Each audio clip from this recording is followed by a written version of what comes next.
Hello everyone and welcome to yet another edition of RaceSpot TV Friday Primetime here on the iRacing Esports Network.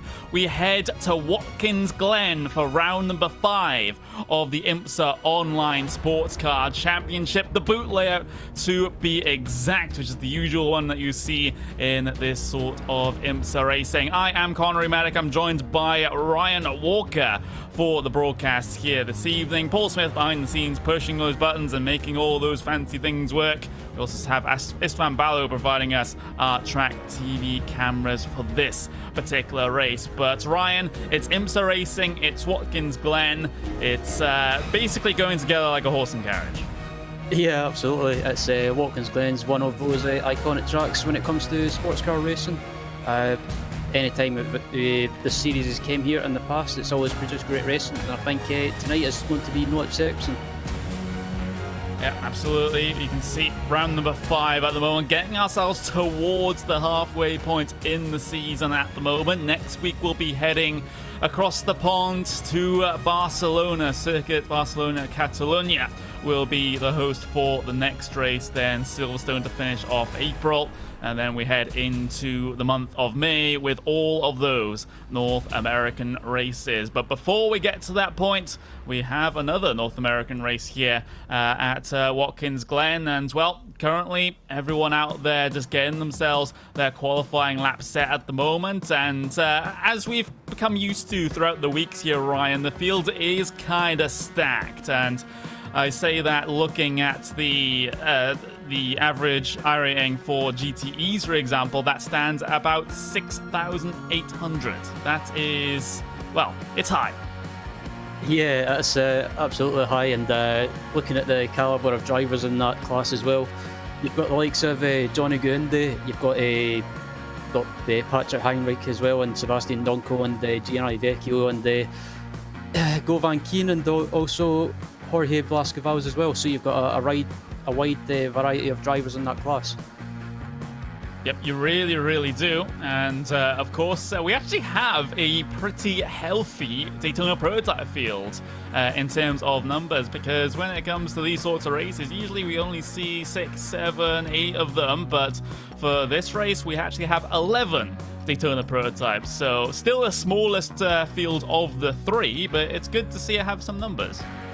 Yep, absolutely. I mean, just looking at that class as well, you've got Jesper Lund, and you've also got Joshua Wolf, and but the rest of the drivers I've not really seen a lot of.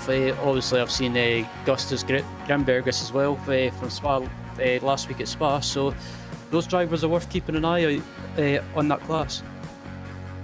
Yeah, it definitely is. But if weeks previous are anything to go by, then it's going to be that middle class, that GTE, or of course, if you're talking IMSA racing, they're called the GTLMs instead of the GT3s being called the GTDs. But usually, at least as far as I'm concerned, I usually use the WEC designations rather than the IMSA designations. But this is the IMSA series, so maybe we should be using the latter definitions, Ryan.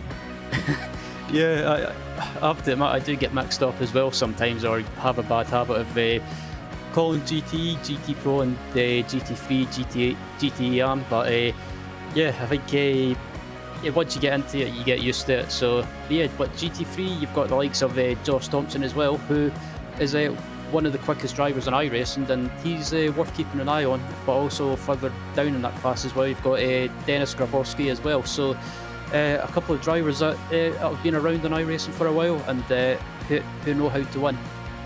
Yeah, I'm super excited to see how this race turns out. We go from a 60-minute event at Spa to a 45-minute event here at Watkins Glen. The usual length, of course, the IMSA series has those random 60-minute races dropped in here and there to make things interesting. But we're back to regularly scheduled programming with a 45-minute race here at Watkins Glen. But with that qualifying session over, we can actually go through your starting grid for round number 5 of the IMSA Online Sports Car Championship. Having a look at your Daytona Prototypes, Gustas Grimbergus takes pole position in the number 33 car over Joshua Wolf, also on that first row, and only by 73 thousandths of a second as well. in qualifying. So that's a pretty close run thing at the very front of Daytona Prototypes. Nathan Armour in third place at the moment, and we see Malik Doi in P4 in your Daytona Prototype starting grid. You have Braden Werner, you have Chris Aurelio, Alexandra Buella, and Jesper Lind in bringing things down to P number 8 on the Daytona Prototype grid. You have Andreas Force, you have Michael Wilcox, and Harry Wills will round out your 11-car Daytona Prototype field. And now you have a look at GTEs with Nathan Lewis taking pole position there. You'll see a theme here with the Ford GTs being very, very strong. The top 4 cars, all Ford GTs, with Diego Pinto, Johnny Gindi, and Eric Goldner bringing things down to the to the bottom of the second row. Onto the third row, though, you have Dominic Olivier and Lasse back there, with Patrick Henreich and Sebastian Dunkel rounding out the top 8. 8th and back will look like this. We have Carlos Fanalosa, Jorge Blasco Valls, Gianni Vecchio, and Govan Kini bringing things down to P12 on the starting grid for GTEs. You have Arturo Costas and David Toth in P13 and 14 respectively. In GT3s, Louis Galnia in pole position for Biela Racing Team Euronics. You have Andre Melchers making it a Team Euronics 1-2 in GT3s. Moreno Surica in third place with Josh Thompson in 4th. In 5th, we have Rocco Barone, Julian Grunestel in P6. We have Bruno Asturi and Dennis Grabowski rounding out row number 4. Row number 5 is Tobias Huela and Toby Soriano. And then you have Lewis Goodway and Vlad Kimichev just outside that top 10. In P13, Bernardi. P14, you have Bevangla, and you also have Soren Koloji in P number 15. So your entire GT3 field actually only separated by about 1.3, 1.4 seconds there. So potential for some close action in your slowest class. You can see the cars have gotten themselves rolling for a full pace lap here of the Watkins Glen boot. And of course, with these cars on the newer tire model, they're going to have to get some weaving done. You can see your race leader or rather your pole position sitter, really trying to work some energy into those tires. And due to this being the full pace lap instead of the partial pace lap that we usually get here in this series, it gives them ample opportunity to make sure that those tires are within the operating window. Yep, and also with these cars being on the newer tire model as well, the first 2 or 3 laps is just about getting some heat temperature into the tires, and also through the carousel as well that these cars have just went by. These guys are going to have to be very careful and just not to do any silly mistakes where the tyres are still kind of cold in a way. But with it being a 45-minute race as well, these guys are going to be, sometimes we would normally say in a longer race, just to settle down and just get into a rhythm and just take it easy. But in a 45-minute race, it's technically a sprint race, so these guys will be, I think they'll be gunning for it from the off. Lots of Ford GTs in the GTE field, lots of Audis in the GT3s, but don't worry, they're not entirely comprised of these cars. You do have a 991 RSR of Govan Kini in GTEs, and you also have a Mercedes-AMG GT3 at the back of the field in that GT3/GTD class. So it's not all homogenous here, but drivers tending to pick which car is the strongest at which circuit, which is what you can see happening here. But coming towards the end of that pace lap, they'll climb the hill into the turn 9 hairpin. You can see Gustas Grimbergus working his way through there in that number 33 car, just on our left-hand side, as you see the nose-on shot of that Daytona Prototype field. It's a pretty healthy field this time around, like I described at the opening of the broadcast, but can it give us some fantastic racing action? That is the big question, and we're certainly hoping so here. Pace car about to dive onto the safety of pit lane. field will then be under the control of Gustas Grimbergus, who will take them to the green flag. We are racing at Watkins Glen in the IMSA Online Sports Car Championship. Grimbergus leads in towards turn number 1. P2 and P3 are all as they started. Everyone else attempting to get single file further back through the field, but that's actually a very clean start for your Daytona prototypes. Now in GTEs, Nathan Lewis leads them through the first corner, but he's lost a lot of speed, and he will be challenged up the hill. You can see it up on screen for you now. Diogo Pinto going for the race lead. He's been able to take it, but how far is Nathan Lewis going to fall back here? He's trying to secure a position into P2 at the moment, but Johnny Gindi will try to challenge him into the bus stop for the first time in the GTE field, but it looks like Lewis has been able to get through. Gindi with a compromised line, checks everyone up behind, but that's the GTE field through at least relatively safely. GT3s, they got to give them a little bit of love as well. Here is their race start. Andre Melchers has had a problem. He started second, coming out the final corner. He clips the curb, clips the grass on the outside, and before he even gets to the flagman waving that green flag, he's basically out. Yeah, just Melchers getting put out there on the curb on the exit, and just unfortunately unsettled the car and caught a little bit of the grass as well and just spun into the wall. But yeah, falling right back to the back of the GT3 class, and he's got it all to do now.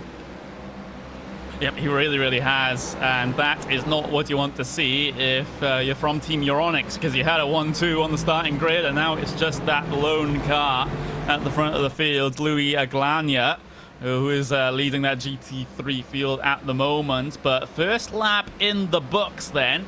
Grimbergus down in towards turn number 1. There's a close little battle behind him between Wolf and Moore, and they'll get themselves sorted out coming through the exit of turn 1. Here's the GTE field right now, as you can see them head their way through at the moment. They've had really no major dramas except for that sort of opening sector. You see Diogo Pinto leading by about 1.1 seconds at the moment, but it's quite a train behind him. You can technically say this one's headed up by Olivier, although this is 3-car pack behind that. Patrick Henrich involved in the thick of things at the moment. And, well, at least the cars ahead of these guys actually getting disrupted by a Daytona prototype that has fallen into issues early on. That was Aurelio heading his way through. Yeah, we've got this pack building up as well, and from the looks of it, mainly consists of 4 GTs, and it seems to be the 4 GTs the main car to have at the moment. It seems to be the quickest car after some updates, so most of these guys are choosing to race it, and yeah, this pack is starting to build up a little bit, and these guys are starting to already. I thought I was going to get a bit of contact there with the geodesic car in front. Yeah, Lasse back flashing the headlights in frustration there as that things got a little bit too close for comfort. Here comes Vecchio and Henrich then in towards the heel of the boot. Turn number 8, Henrich on the inside will become the outside for turn number 9. Vecchio just about getting himself ahead. They're battling ahead as well. Lasse back and Dominic Olivier going side by side there. And the Danish Esports Racing Championship title holder gets himself through. And of course, I'm spotting, at least on my side, a Williams Esports livery on that Lasse back piloted machine as well. So maybe a bit of a team change there, considering he was with RS Competition before. So that's going to be an interesting one, and maybe I should pay more attention to Twitter for these sorts of announcements. Yeah, I was just about to say as well. It might just be me, but I thought it looked like similar to Williams Esports cars as I were looking at a replay of Jorge Blasquez as well, and it looks like he tries to defend the inside line into turn 1 and possibly has a bit of contact. Yeah, we're just seeing the replay. Blasco Valls being shoved towards the outside. Luckily, there's a lot of runoff through turn number 1, so he's able to keep things going. You can see the car behind. It's the number 19 machine. That's Arturo Costas. And then there was, all of a sudden, a 26 trying to get through as well. And Costas just runs straight into the back of Blasco Valls there. So a little bit of congestion in towards turn 1 resulted into front to rear contact between those two cars. But have a look at that. It's Luglana versus Moreno Sarica, and you can see Sarika also trying to hold off Josh Thompson at the moment. But the thing is, those two guys are teammates. Of course, they are, even though it says Williams Gym Esports and Williams Esports, they are basically under the same banner here and also under the same livery as well. So that makes it easy. Yeah, I don't think these guys will be fighting each other too hard. They just at the moment, and they always say they're more than happy just to stay where they are and get wrestling. But we know what these guys are like, or this team rather, with Josh Thompson and his teammate Arthur LeHook. A couple of races ago they were battling for a win, and unfortunately Josh made a mistake which handed the win to Arthur LeHook.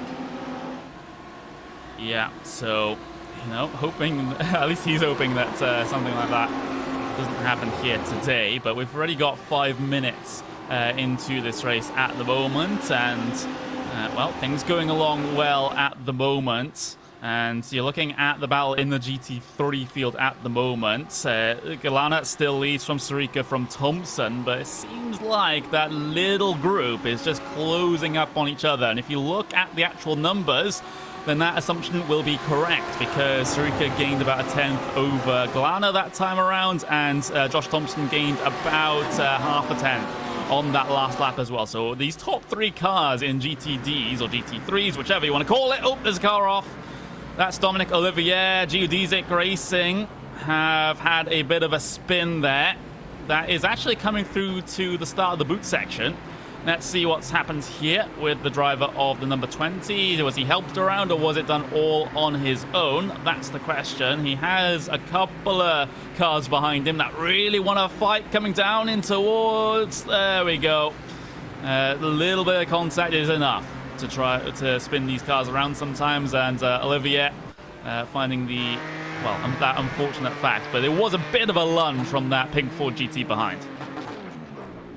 Yeah, that was a bit of a lunge from Fenalosa, and yeah, I think it was a bit of an optimistic move when clearly the gap was closing, and unfortunately Dominic just got tagged around. And yeah, I think Fenalosa for me was just just going for a gap that was closing, and was, like I say, a bit optimistic.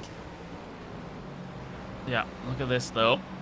This is P number 2 in Daytona Prototypes, and Nathan Moore has got himself through to that second step of the podium, but he'll have quite a task to try and hold on to it, because Joshua Wolf is still there, and Malak Nadoya is also in the conversation as well. He's in that blue Daytona Prototype, currently 3rd in line in this pack. Brazen Werner in the tail end of that.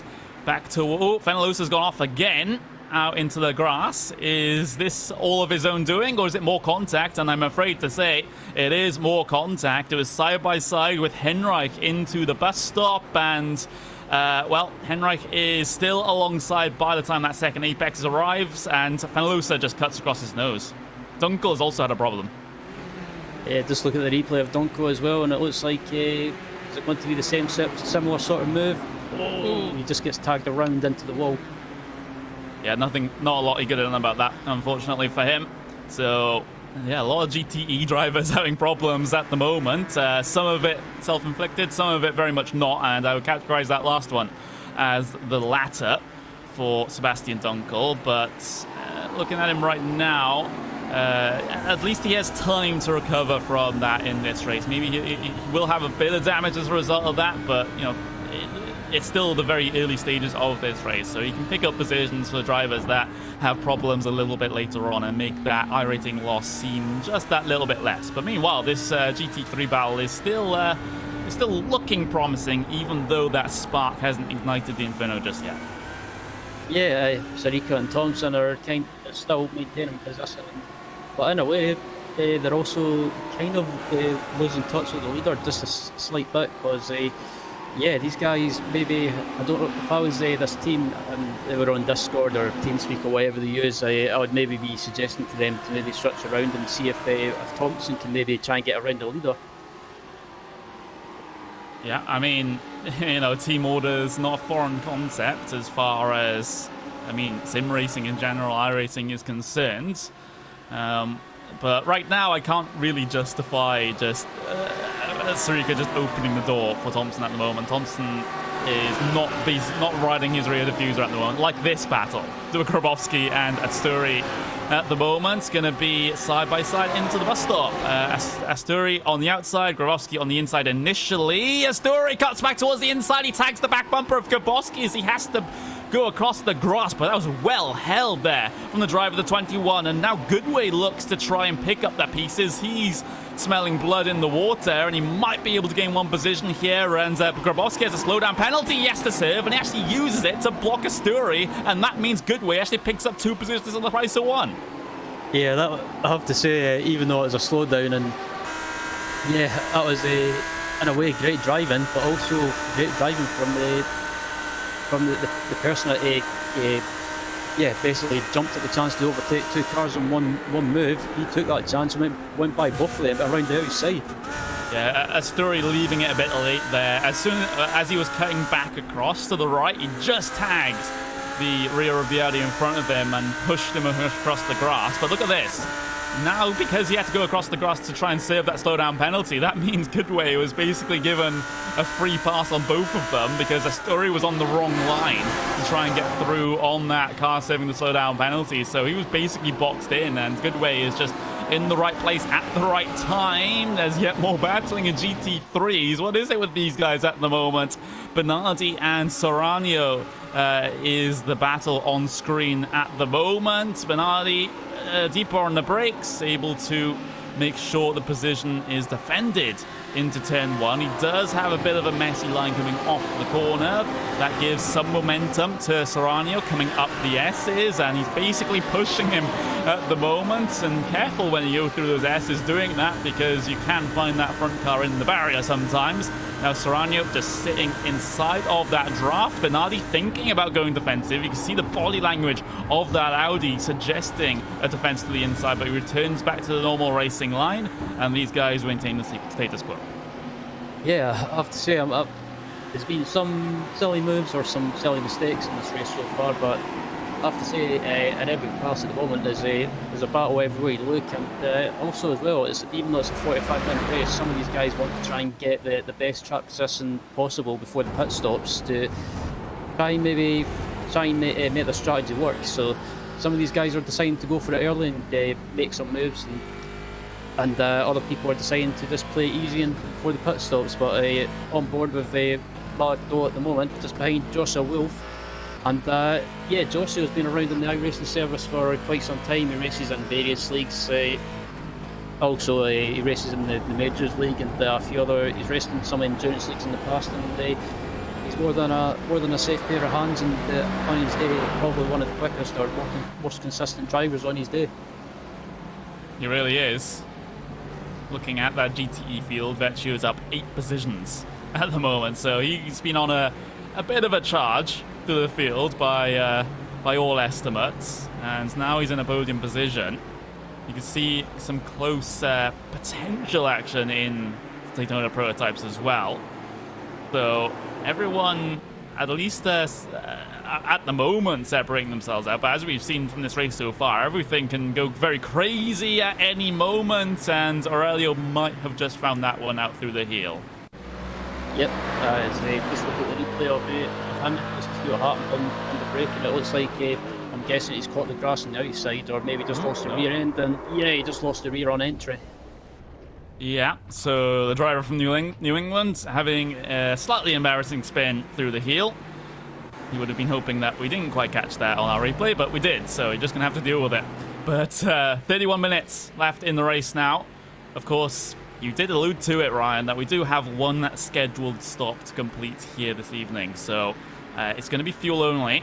So tyres not going to be a factor here. The race simply isn't long enough for them to be a factor. It's just fuel to get to the end of the race because these guys are limited in terms of their fuel tank for this series. So keep an eye on that one. Maybe even some of these drivers in the mid-pack looking to try and save fuel in their trains at the moment. You can't do that much fuel saving here at Watkins Glen, though, because you don't, apart from that back straight and maybe a little bit on the front straight, there aren't really that many opportunities where you can actually get a massive amount of fuel saving done. And that's the complete opposite to what we had at Spa. Absolutely, it's Watkins Glen. It's a long track, but like you mentioned, Conrad, we don't really have that many straights apart from the home straight and also the back straight. And in a way, you've got the S's as well after turn one. So these guys are not really getting a chance to fuel save. So I think it's like the pit stops. It's all going to be about who gets the quickest pit entry and the quickest pit stop and quickest pit exit to try and take up those positions. Yeah, it's definitely going to be an important factor. We're on board with Goodway at the moment as he attempts to close in on Grabowski. 0.2 of a second on the way down to the bus stop. Not going to be able to do anything with it and wouldn't want to do anything with it. There is no point in going for massive lunges at the moment, and not that they're possible at the best of times coming into the bus stop anyway. So these guys will just remain in their single file line at the moment. There's Asturi though. He's been a driver not afraid to get aggressive here, and he's certainly exploring the possibilities as far as Lewis Goodway's defense at the moment. Close nose to tail up through the toe, turn number 7, but Asturi, I don't think he's going to be as passive as Goodway is being with Grabowski at the moment. Yeah, I think if he gets a chance, he'll try and go for a move. He's looking very racy at the moment, but I don't think he can't really do anything. He can't get by Goodway in front of him. I think in a way, Grabowski's kind of holding these guys up.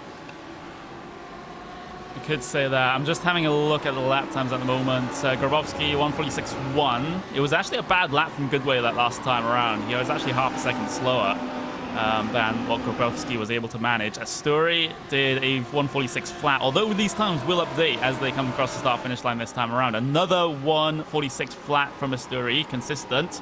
It's a gain of about 0.5 of a second over Goodway, and Goodway pushes getting very wide through the exit of turn 1 there. And you can do that. iRacing won't actually give you an instant point for an off-track coming out of there, but there's a fine line between getting that exit perfect and using just the right amount of runoff that you need, and then running too wide so that you have to cut back in too much and then risk hitting that grass as well.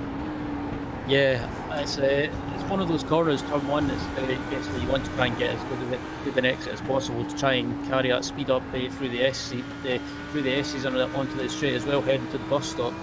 But on board with Asturi at the moment behind Goodway, it looks like you can't really do anything about it. But if you can't get by, it's not always a bad thing. It could save a little bit of fuel, but like we mentioned, around Watkins Glen, it's not really. I don't think it'll be much of a factor for this race like other tracks like Spa, for example.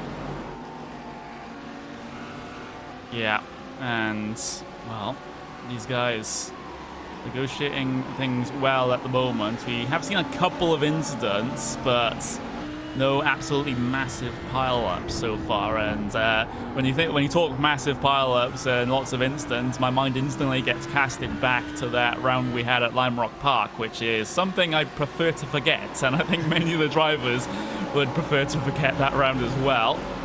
You can see though, Daytona Prototypes are coming through on your GT3 traffic at the moment. Here is your overall race leader, Gustias Grimbergas from the Sim Racing channel, heading his way down the inside of turn 1, hoping the traffic will behave itself, and, well, Bernardi does at least. But when it comes to these packs that are trying to actively fight with each other, then the traffic is a little bit less willing to let you through easily.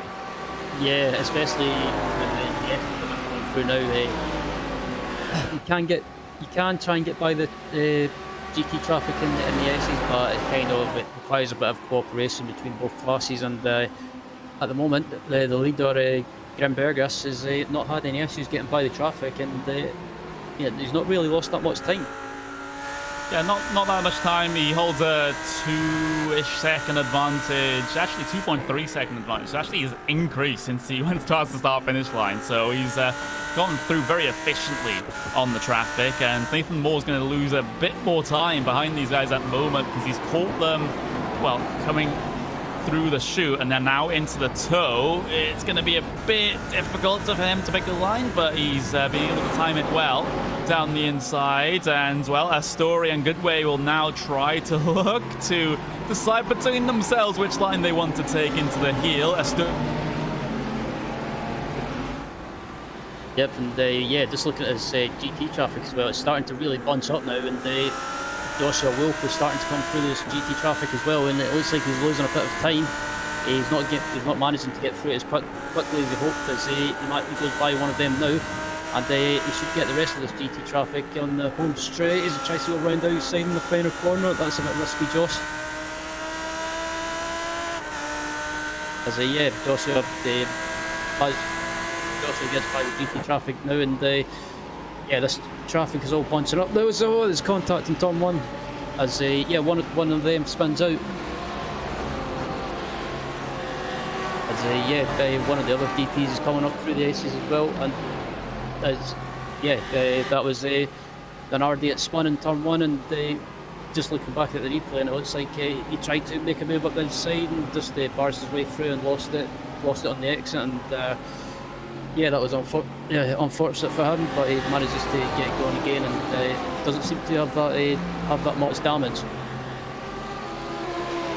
Yeah, so apologies everyone, we seem to have lost Connery on commentary here, so it's Paul Smith stepping in for Connery. I've been on the cameras here throughout this race along with Ryan Walker here, and yeah, so we've seen how close the action has been in your GT3 category and how they've been battling together. We've not really watched any GTE. Your leader is Diogo Pinto, who's out at the front there.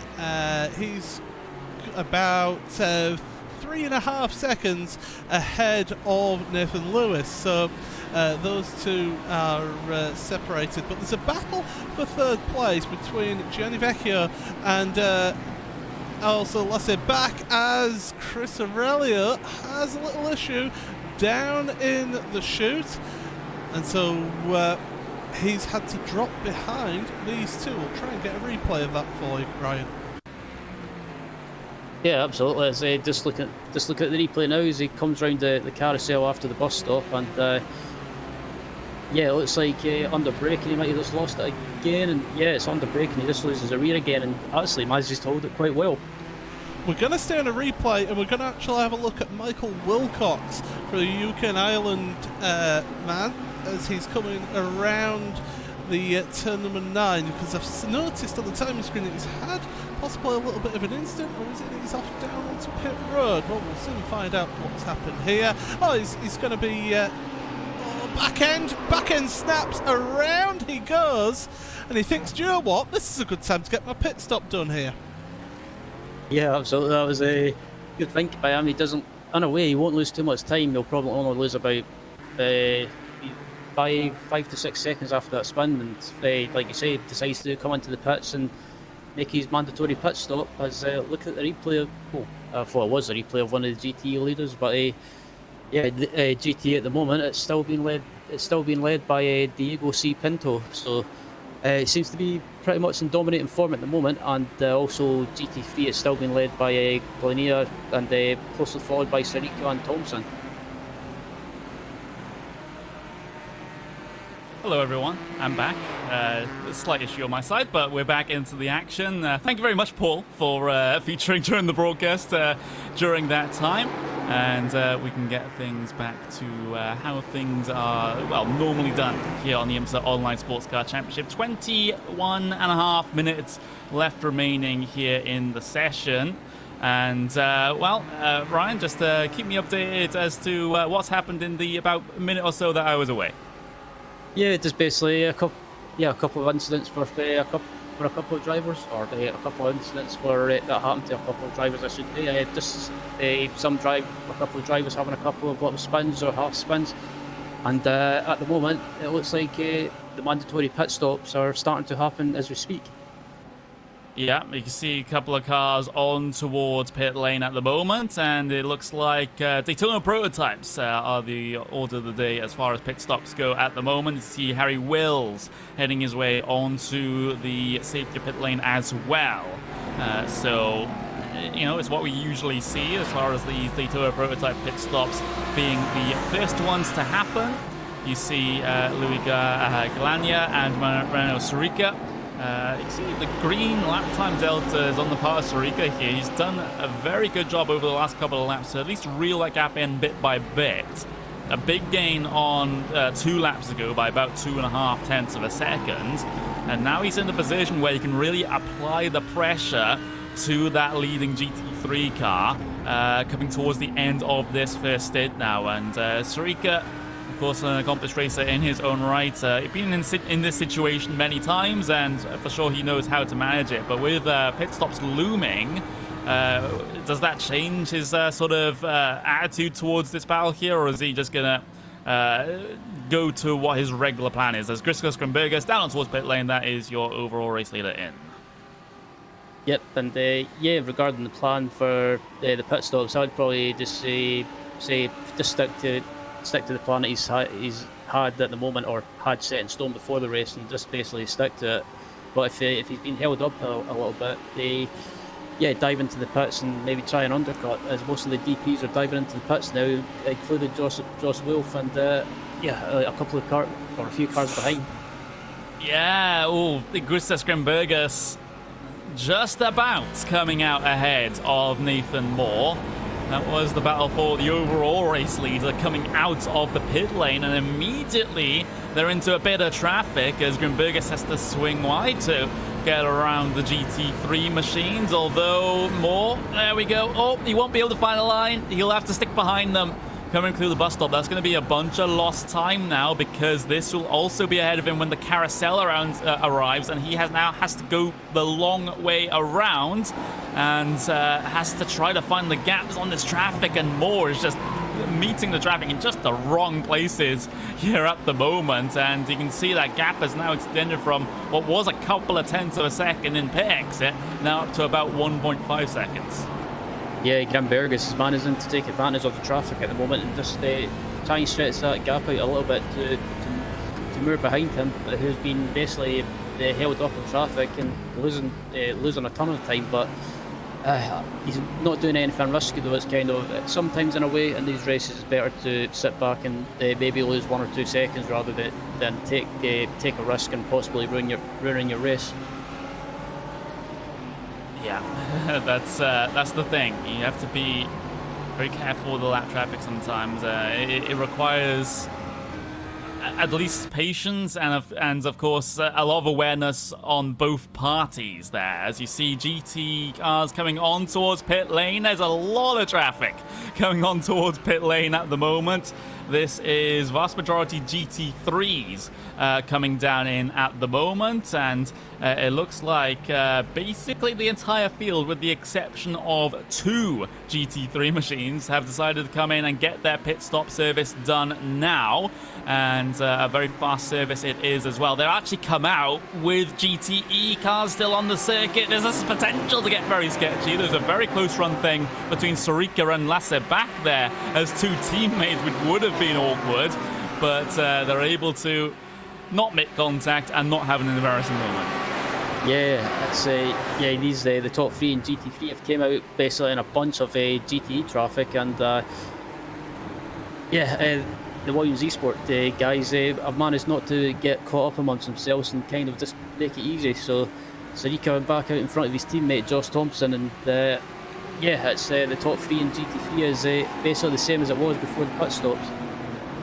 Yeah, it is, as far as I can see. We're still waiting for Goodway and Kimichev to come down onto pit lane for GT3s. We have yet to hit GTE pit stops here, so another little bit of time before we'll start to see that happening. But at the moment, at least in GT3s, despite the pit stop coming through, those battles are still remaining pretty close in that particular class. So that's certainly promising for the closing stages of this race. There's a Goodway in, and Kimichev is going to follow him in as well, which will mean that Glania will re-inherit the GT3 race lead after these guys get their pit stops done. And it looks like Goodway managed to stretch the field by 1 lap, so good field saving by him. But as the top 3 in GT3 come across the line to slot back into the positions before the pit stops, and it looks like at the moment the battle for the win in GT3 will be between these 3 guys, providing that nothing happens to them. Yep, there we go. No! Oh, Sarika, he's around. The Williams Esports Audi, well done on the part of his teammate to avoid that, but he's in such an awkward spot. The S is in the middle of the track, coming up the hill, but somehow no one else gets involved in that. But Sarika, oh my word, that's a massively scary moment. He's lost a lot of time and a lot of positions. But my word, how no one else got involved in that, I do not know. Sarika, it was Gindi forcing the issue there that caused that, forced the Audi to go wide and actually broke the rear end away. And everyone else behind, just very good awareness, especially on Josh Thompson. Just watch Josh Thompson's point of view and you'll see what I mean, because he was just fast as lightning. Yeah, Josh Thompson, I have to say, he done absolutely brilliant to avoid that, and he could see what was happening and looked to the left, and yeah, was really fortunate not to elect his teammate and took good avoiding action. And I think the only way I can describe that moment for Sarika, I bet Sarika in a way was holding his breath. Oh, there's another car around. That's the 36, the car of Andreas Force. Has had a problem. Let's see what exactly the problem was with that Daytona Prototype. We're just trying to find it. He's actually on the live pictures right now, still stuck, trying to rejoin the circuit. It looks like it's, caught the grass, caught the curb on the exit of what is going to be the heel, turn number 8, and he's mighty struggling to get that car pointed in the right direction. He's only just now actually been able to rejoin the circuit. But GTE pit stops underway now, Ryan. Yeah, as most of the GTs are making the pit stops or have made. Oh, look at this! Stops. We've got a couple. Yeah, I was about to say a couple going up along side by side on the pit exit as Gianni Vecchio comes back out in second place.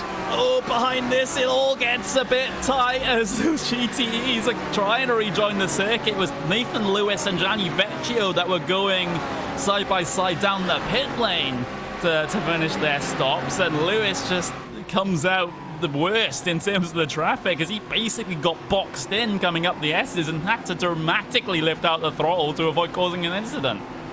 Yeah, there was nothing that Lewis could do there. He was just basically having to sit and wait and try and get by as safely as possible, but he's lost a ton of time to Vecchio in front of him. He has. He really has. You see the gap now is up to 1.5 seconds, and it was basically a tenth of a second, if not that, coming out the pit lane. And that's just sometimes what the traffic can do. Wrong place, wrong time, and all of a sudden you lose about 1.5 seconds. But this is the battle towards the back of the field in GT3s. Melcher's on a recovery drive after contact into the heel, and everyone able to keep things together. But Melcher's, going for the lunge around the outside. It was leaving it a bit close there. Yes, Kurlogy went back to the middle of the circuit a bit. That made it a little bit closer, but still, it's a love tap in the corner. Not too much of a problem. Everyone not losing too much time, and they're all able to keep going. So no complaints from me. Yeah, I think it was just a bit of hard racing between the both of them. Yeah, I have to agree that Meltzer's was a bit optimistic trying to go around the outside, and unfortunately tagged the car in front of him. But both of them are still managing to keep going, and nothing lost, nothing gained. Yeah, absolutely. Look at this though for the overall race lead. Nathan Moore has been gaining time hand over fist. A second, 3 laps ago, and last lap, half a second gained by the driver of the number 30 Daytona Prototype. So, Josh Wolf, speaking of Daytona Prototypes, he's had a problem. Is this through the heel again? So many Daytona Prototypes are having an issue with this corner at the moment, and this time it's Joshua Wolf losing it on entry, locking up the rears, and finds himself in the kitty litter. So we've had Daytona Prototypes have problems on the entry to that corner. We've seen a Daytona Prototype spin on exit by hitting the grass. It seems like they can't get it right. Yeah, it seems to be the Daytona Prototype. It seems to be one of those cars that you've got to watch under braking, and as the battle for the race lead is going on at the moment, and it looks like we could be in for a change possibly before the bus stop. Yeah, Nathan Moore, long way around for the first apex, but Greg Burgess gets the better line through, so he's able to keep the overall race lead at the moment. But you know, with that gap stretching out now because Moore had a massively compromised line through the bus stop, I don't think that's going to be the end of this battle, though, but considering that Moore had the potential to gain about half a second a lap over Grimberger. So keep an eye on this one because it's certainly not done with 10 minutes remaining in this race. So there we go. It's been put on hold for now, but not completely finished.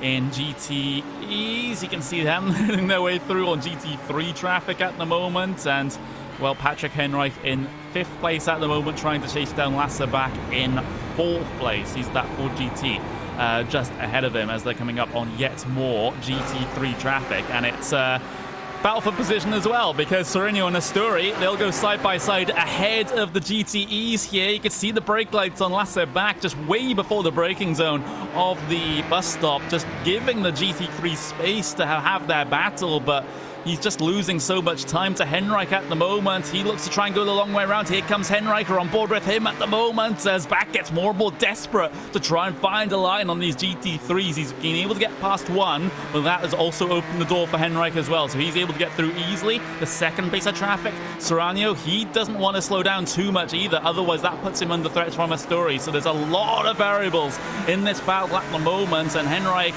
not quite able to get clear on that number 16 Audi. He's going to have to complete the move into the heel, and that's going to mean that he's going to have a compromised line and he'll lose a bit of time to back. But everyone's able to get through unscathed, which is kind of surprising.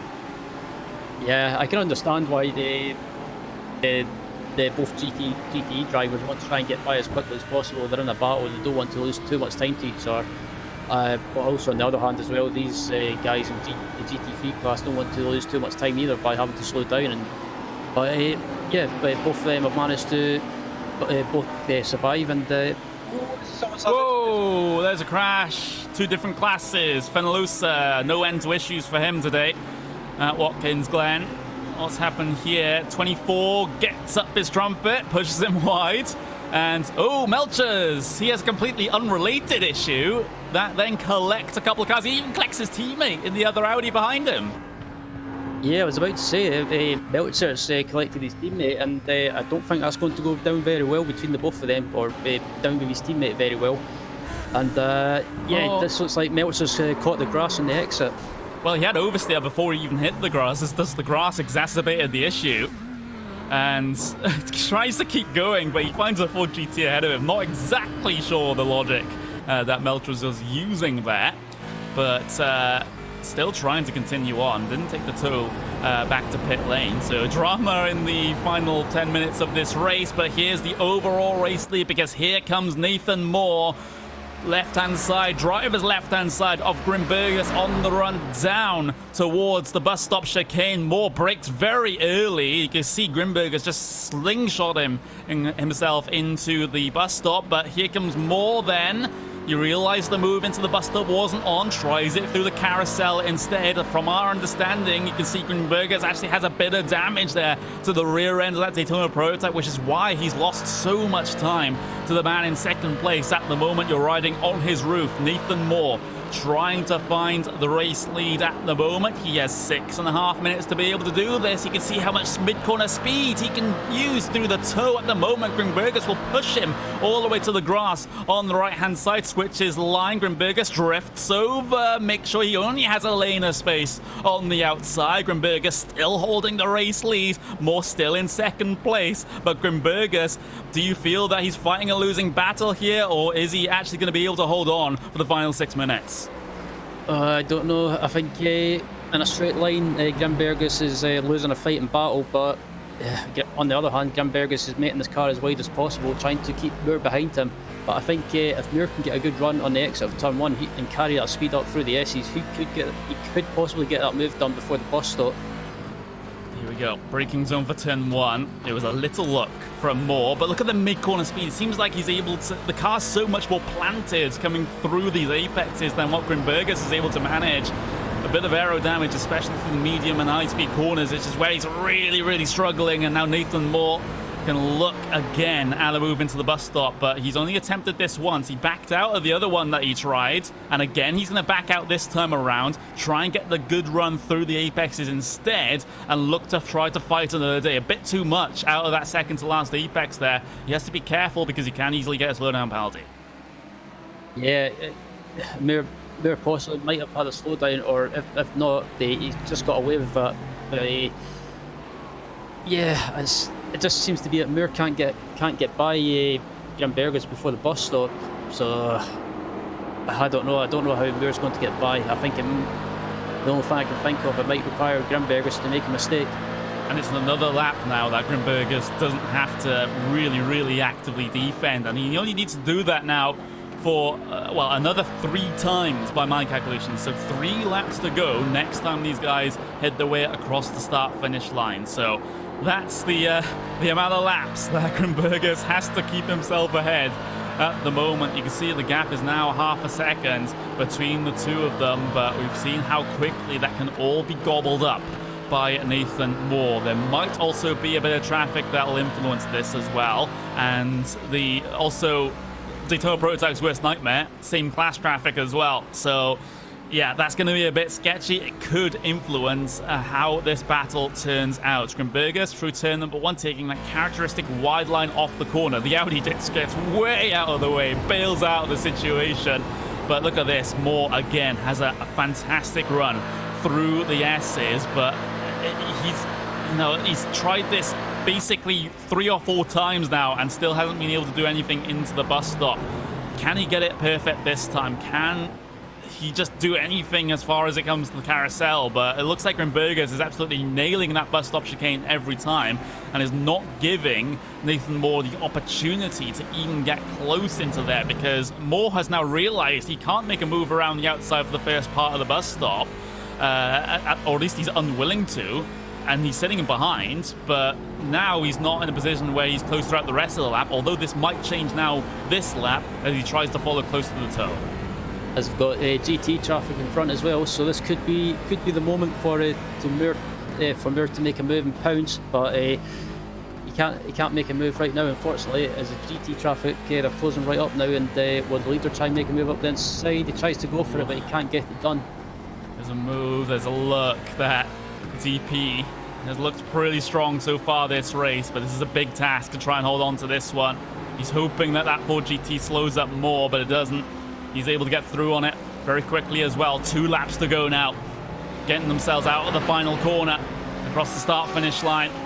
2.5 minutes to go here at Watkins Glen in round number 5 of the IMSA Online Sports Car Championship. Nathan Moore, he's had a couple of opportunities to grab that overall race win. He might have a couple more by the time this race is done. More traffic ahead, another stellar run with the draft coming through the S's section, but if history is anything to go by, Moore won't be able to do anything with this. Traffic involved, gets out of the way, doors open for the bus stop. Moore doesn't go for it. Instead, he tries to attack those apexes through the bus stop, but still finding no results. Grimbergus, it just seems to be watching on board the Muir's car. It just seems to be like Grimbergus can carry a lot more speed through the bus stop. So yeah, that seems to be the weak point for Muir. But Muir just needs to just try and go for it now. He can't hang around. He's got to try and basically close up on the braking to get the best chance. Oh, the traffic falls weirdly for Grimbergus, and now he's compromised on the X of the toe. There's the launch as well for Moore as he tries to go to drive his left-hand side for the heel, deep on the brakes. They almost trade paints into there. Moore pushes wide out into the marbles. Grimbergus still ahead by half a second as they head up into turn number 9. Moore is still not out of this. This is still inside the realms of possibility. Grimbergus had a scare with that Audi, but somehow he's able to survive. Somehow he's able to hold off the fight that Nathan Moore has put onto the back of him, piled on the pressure for the final 10 minutes of this race, and now he has to do it for one more lap.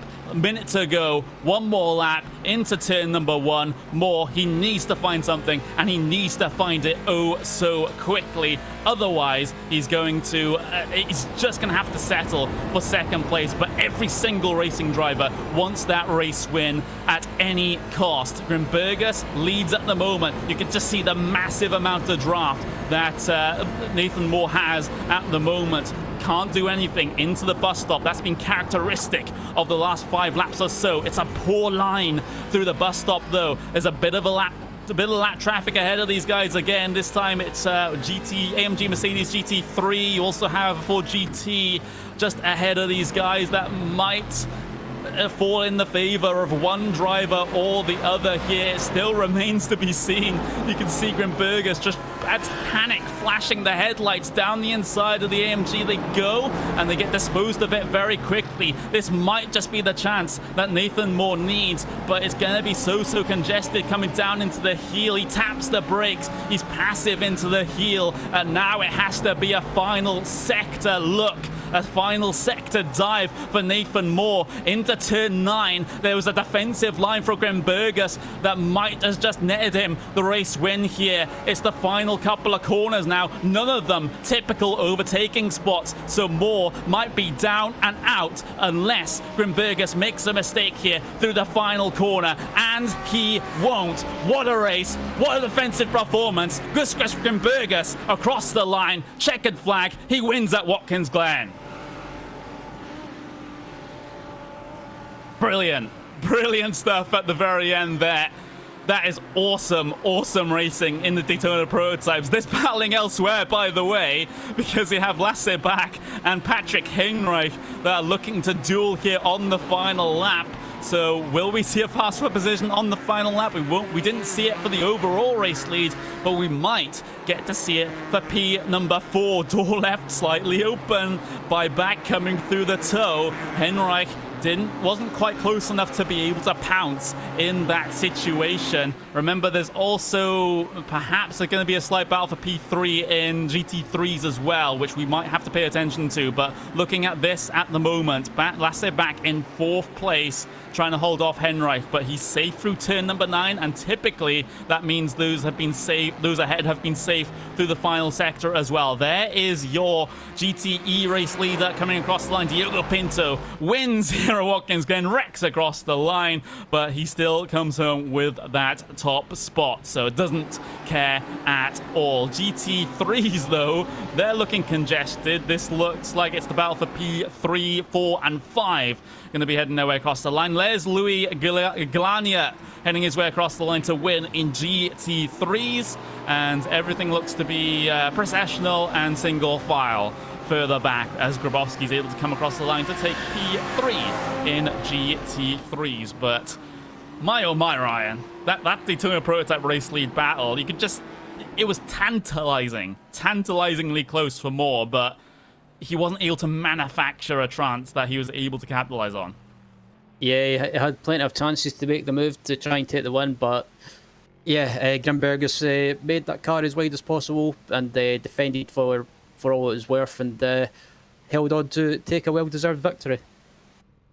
There we go. Well, we have your official race results from Watkins Glen in the IMSA Online Sports Car Championship. Gustav Grimbergus by 2.5 tenths of a second.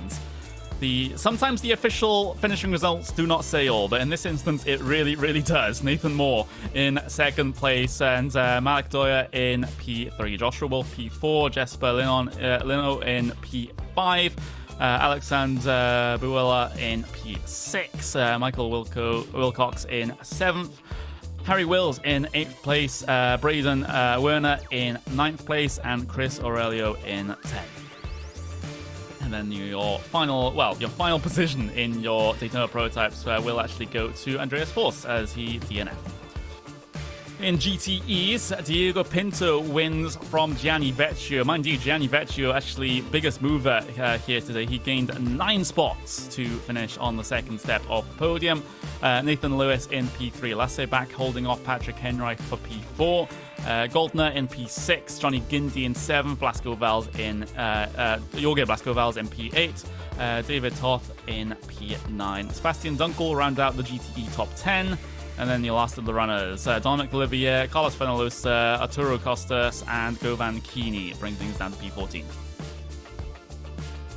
In GT3s, Louis Galania is your race winner by 3.6 seconds over Josh Thompson. Dan Skrabowski in 3rd place with Lewis Goodway and Moreno Sorica. Very close behind as well, as they were a 3-car train coming towards the end.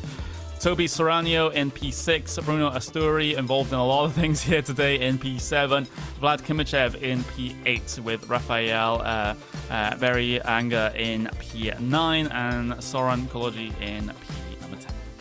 In P11, Andre Melchers, unfortunately his race was basically done before he even got to the green flag. In P number 11, Julian Grunastel also caught up with Andre Melchers having a problem ahead of him coming through turn number 9.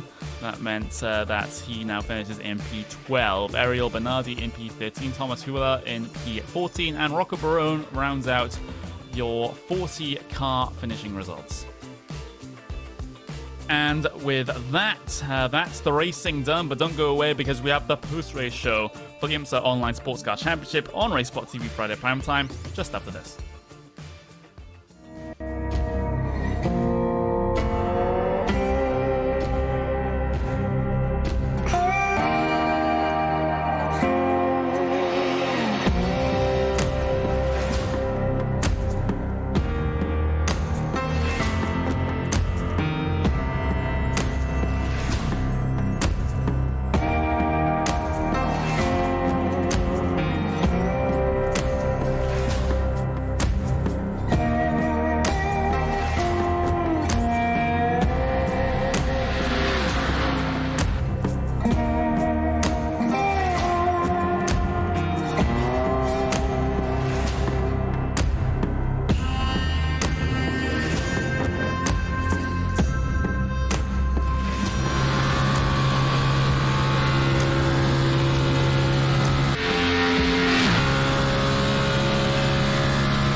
Hello everyone and welcome to the post-race show of the IMSA Online Sports Car Championship here on Racesport TV Friday prime time. Round number 5 at Watkins Glen is in the books, and what a fantastic occasion it was. I am Connery Maddock. I'm joined by Ryan Walker for this one. We saw an overall race leader turning into an overall race winner with a absolutely massive defensive performance.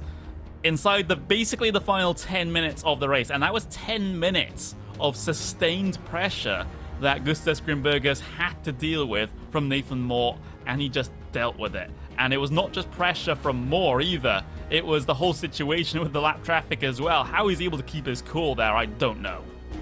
Yeah, I was amazed that he kept his cool for so long. Yeah, it's one of the most difficult things to do in these sort of races. But you've got GT traffic and GT3 traffic as well to deal with. But also on the other hand, you've got someone that's running you down, putting you under huge pressures to deal with as well. So Grimbergers, he put on a great drive, but also a great composed drive as well. And I think a well-deserved victory as well. And we can actually run through that final lap because it basically sums up the entire situation between these two drivers, because you can see Nathan Moore second in line. He gets his characteristic good run through the S's. This is helped by the fact that his car is not damaged, and of course he has the slipstream from Grimbergers. But again, at least on this occasion, he's not close enough to be able to do anything. Maybe on those previous couple of laps where he was close to getting side by side from this section with Grimbergers, he might have done better just to be a little bit more aggressive and just have an explorative look at trying to sling it around the outside there, which is a move that we know can work, especially in these DPs. But on this occasion, Moore was seemingly unwilling to want to go for that one. He did attempt it once, but that was just that single attempt around about 7-8 minutes from the end. And then you can see the lap traffic in effect here. And Grimbergers, it wasn't often that the lap traffic didn't fall in his favor, and this is one of those situations where it really didn't help. And Moore trying to find that gap in the middle, but again, just not quite able to make it work. If the closing speed between the Daytona Prototypes and the GTs there was actually a little bit faster, then maybe he would have been able to find a gap through the middle and then look to go around the outside of the heel. But that simply wasn't a possibility. And then that little move towards the left-hand side into turn number 9 basically won Grimbergers that race, because that shut the only opportunity Nathan Moore had to try and win this race, and he wasn't in the position to try and commit around the outside either. So that was a very good bit of driving there from Grimbergers that basically won him this race, or rather gave him a basically certain chance of winning the race. Yeah, absolutely. Grimbergers basically, with that damage as well, he managed to stay in front. And yeah, I think Moore as well, when I was looking back at it, I think going through the S's and onto the straight before the bus stop, he was pulling out of the slipstream too early. So I think that in a way could have or might have cost him the win as well. But it's one of those things, looking back at it, it's just looking back in hindsight. Yeah, absolutely. There's a lot of hindsight, and some of the best drivers, especially on the pro side of things, will actually just go back and have a look at these replays, especially if they were involved in an extended battle, just to try and figure out what they could have done differently, it's always good to have that reflection, have that review at the end of the race to try and work on for the future. And that's something I encourage not just the pro drivers to do, but for drivers, even if you only have 1,000 hour rating or 2,000 hour rating or whatever, go back and have a look at your previous races and look as a neutral observer just to see what could I have done differently here, especially if there was an incident, for example, or crash. You think at the time that it can't possibly be your fault, but there's always something someone can do, not just in instances where there's been a crash, but also in when you've been passed or when you've passed someone else. There's always things that can be done slightly differently, and it's always worth exploring those options. Yeah, I agree with that 100%. I mean, I've had that in the past as well in races I've done. For example, if I've been involved in an incident, I felt it was someone else's fault. I go back and look back at the replay, and sometimes it's not the other person's fault. It's either my fault or it's just one of those racing incident deals. Yeah, of course, you can't count those out either. Sometimes two cars get very close and unfortunate things happen, and it's not the fault of either driver. But well, that's Watkins Glen done, and you can see the schedule up on screen for you now. Next week, same time, same place, we head to Circuit Barcelona Catalunya. So from one of the oldest tracks on the iRacing service to one of the newest tracks on the iRacing service of Circuit Barcelona Catalunya. That should be a pretty exciting race, and I haven't I haven't seen a multi-class race at Barcelona Catalunya yet, unless I'm forgetting one of the SEO or Neo Endurance races, which is a possibility. But it's going to be very interesting to see how these classes interact at a circuit like that. Yeah, absolutely. As I believe the Neo Endurance series has visited visited Barcelona as well. I believe that they visited last season for the final round of the 24/8 series, which was I took part in. It didn't go well, but it was great fun. Yeah, I do remember it now. So thank you.